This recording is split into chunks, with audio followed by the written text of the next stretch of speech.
அழுதா நீங்க எனக்கு ஆறுதல் சொல்லுவீங்க. இப்போ நீங்களே இப்படி உடைஞ்சு போய் உக்காந்துருந்தா என்ன சித்தி பண்றது?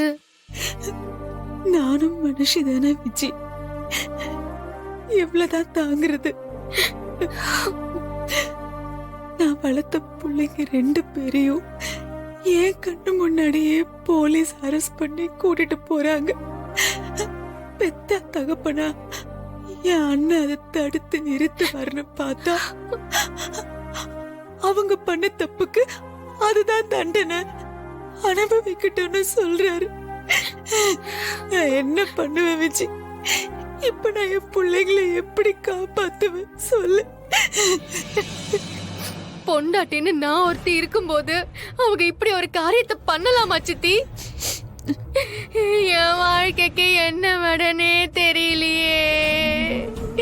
நான் என்ன சித்தி பண்ண போறேன்? நீ என்ன விஜய் பண்ண?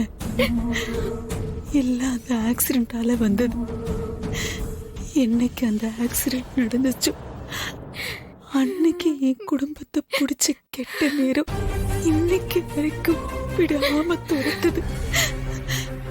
கண்மணி வந்தா பழி வாங்குறேன்னு என் குடும்பத்துக்குள்ள இல்லாத குழப்பமெல்லாம் பண்ணி எங்க எல்லார் நிம்மதியும் கெடுத்தா.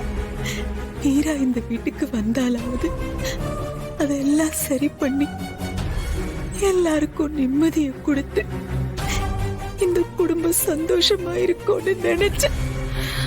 இப்போ அதுவும் நடக்கல. எல்லாமே எல்லாமே என் கைய மீறி போயிடுச்சு. இப்போ நான் என் பிள்ளைகளை எப்படி போலீஸ் கிட்ட இருந்து கூட்டிட்டு வருவேன்? அவங்களை எப்படி காப்பாத்த போறேன்னு தெரியலையே. என் அண்ணன் வேற எங்க போறாதே தெரியலையே. அந்த கடவுள் நமக்கு ஏதாச்சும் ஒரு வழியை கொடுப்பாரு சித்தி. முருகா,